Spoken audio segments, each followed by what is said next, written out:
Sledujete Jedle. Zastavme sa, bratia, veď sa oni stratia.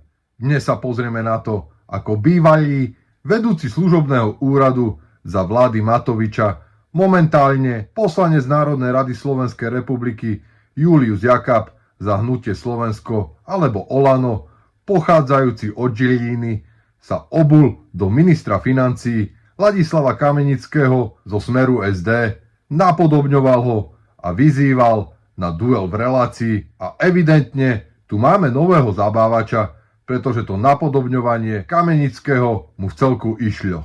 Hovoril, ako sa ľudia mali za Matoviča, ako ste teraz zničili krajinu a zničili ekonomiku, prestaňte šíriť nezmysly a poďte normálne do diskusie.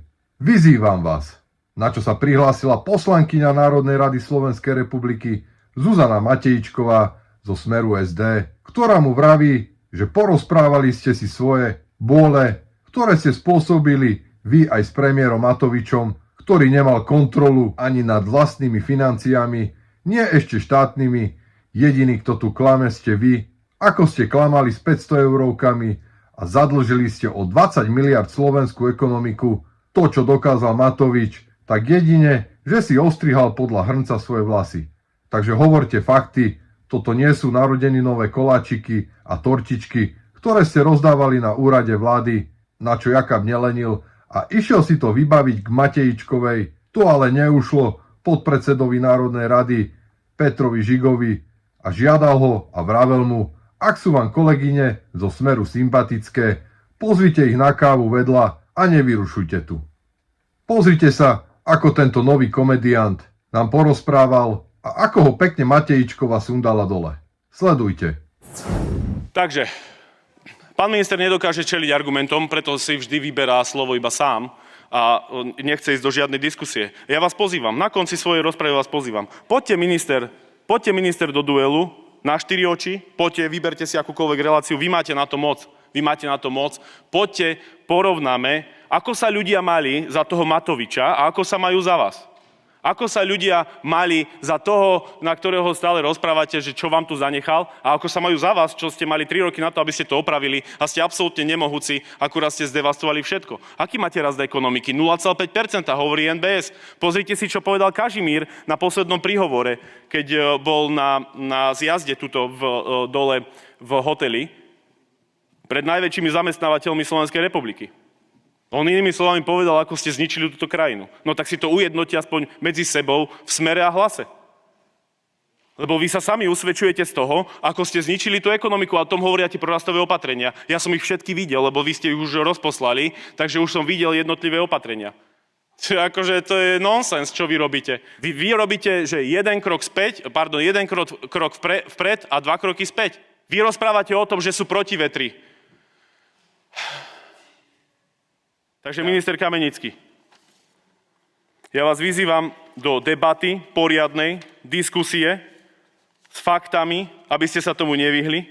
Nie, že vy tu budete teraz na mňa vykrikovať vaše naučené frázy, ktoré ja viem opakovať. Ja vám to viem teraz povedať, dobre? Pán Jakab, vy ste demagóg. Vy tu opakujete tie svoje klamstvá, stále tu opakujete svoje klamstvá. Aj pán minister, nechajte si to, dobre? Prestaňte šíriť nezmysly, minister Kamenický, postavte sa preto ako chlap a poďte normálne do diskusie. Vyzývam vás.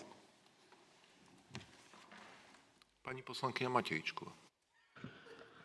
Ďakujem pekne, pán predsedajúci. Pán Jakab, tak porozprávali ste si svoje osobné bôle, ktoré ste spôsobili vy aj so svojím pánom premiérom Matovičom, ktorý nemal kontrolu ani nad vlastnými financiami, nie je to ešte štátnymi, tak asi ste práve vysedeli s jeho pani manželkou, ktorá mu každé ráno vyčleňovala tých 20 eur, aby sa vôbec možno dostal do Bratislavy, predtým, než mal to titánové auto, pretože ľudia veľmi dobre vedeli, ako ste sa správali, a jediný, kto tu klame, ste vy, a takisto ako ste klamali aj s tými 500 eurovkami pre rómskych občanov, ktorým ste to sľubovali, tak snáď už ste nabrali trošku odvahy a išli ste do jednotlivých týchto komunít im vysvetliť, že tie fiatky im ozaj nepôjdu a tých 500 eur naozaj nedostanú a to, čo ste vy dávali, nebolo ničím podložené a zadlžili ste o 20 miliard celú Slovenskú republiku a zároveň vám asi treba preložiť, čo znamenajú jednotlivé výhľady ratingových agentúr medzinárodných, pretože 3 najväčšie ratingové medzinárodné agentúry, ako napríklad Fitch Ratings, potvrdili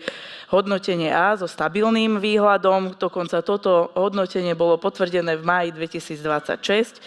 A tieto stabilné financie, vďaka ktorým vôbec sa pán minister Kamenický dostal do medzinárodných štruktúr a je vnímaný veľmi pozitívne, na rozdiel od vás, pretože to, čo dokazoval minister financií Igor Matovič, bolo jedine, že si vedel ostrihať podľa hrnca svoje vlasy a nie to, čo dokázal minister Kamenický na prach rozložené verejné financie dostať do medzinárodného hodnotenia s výhľadom A+.